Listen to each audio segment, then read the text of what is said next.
ఒక పర్సన్ని పైన కాల్పులు జరిపి ఇక్కడ నుంచి పరారయ్యారు. ఆ పర్సన్ కేతాబాద్ చందు నాయక్ అని 47 ఏళ్ల వయసు ఉన్న వ్యక్తి. ఇతను సిపిఐ స్టేట్ కౌన్సిల్ మెంబరు. ఇతను రాచకొండ లిమిట్స్లో ఉన్న చైతన్యపురి పోలీస్ స్టేషన్ లిమిట్స్ ఇక్కడికి సమీపంలో అతను నివాసం ఉంటున్నారు.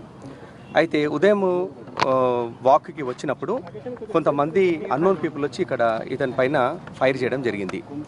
సంఘటన స్థలంలో కొన్ని రౌండ్స్ మాకు దొరికాయి, కొన్ని అన్ఫైర్డ్ రౌండ్స్, అట్లాగే కొన్ని ఎంటీ షెల్స్ దొరికాయి. ప్రస్తుతము దర్యాప్తు కొనసాగుతుంది.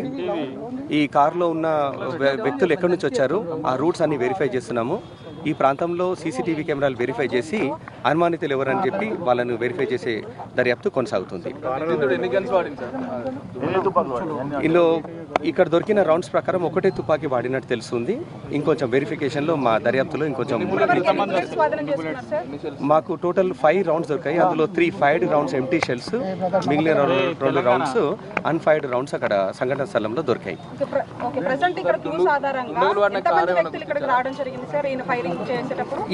ఈ సంఘటనలో 3 లేదా 4 వ్యక్తులు ఇన్వాల్వ్ అయ్యారని చెప్పి ప్రాథమికంగా తెలుస్తుంది. మాకు ప్రాథమికంగా తెలిసిన దాని ప్రకారము ఒక కేసులో ఉన్నాడు ఇతను. ఎల్బీ నగర్ పోలీస్ స్టేషన్ సంబంధించి ఒక కేసులో అక్యూజ్గా ఉన్నాడు. రెండో కేసు సంబంధించి ప్రాథమికంగా తెలిసింది వివరాలు, ఇంకా పూర్తి స్థాయిలో వివరాలు సేకరిస్తున్నాం. ప్రస్తుతం ఒకటే బృందం వచ్చినట్టు అనుమానిస్తున్నాం. అవి ఇంకా దర్యాప్తులో ఉంది. ఆ వివరాలు ఇంకా పూర్తిగా తెలియలేదు. లేదు, వాళ్ళకు గతంలో రైవల్రీ ఉన్నట్టుగా అనుమానిస్తున్నాం. పాతల కక్షల నేపథ్యంలో జరిగిన మర్డర్గా భావిస్తున్నాం. దాదాపు 10 టీంలు అక్యూజ్డ్ కోసము ఈ కార్ ఎక్కడి నుంచి వచ్చింది, అట్లాగే ఈ పర్సన్ యొక్క బ్యాక్గ్రౌండ్, అనుమానితులను వెరిఫై చేయడానికి 10 దర్యాప్తు బృందాలు ఇందులోకి వచ్చాయి. ఇప్పుడే క్లూస్ టీం వచ్చి వివరాలు సేకరించడంతో పాటు డాగ్ స్క్వాడ్ కూడా వచ్చి కొంచెం ప్రిలిమినరీ ఇన్ఫర్మేషన్ సేకరించడం జరిగింది. ఉన్నది ఇంకా కొంచెం డీటెయిల్స్ వెరిఫై చేస్తున్నాం.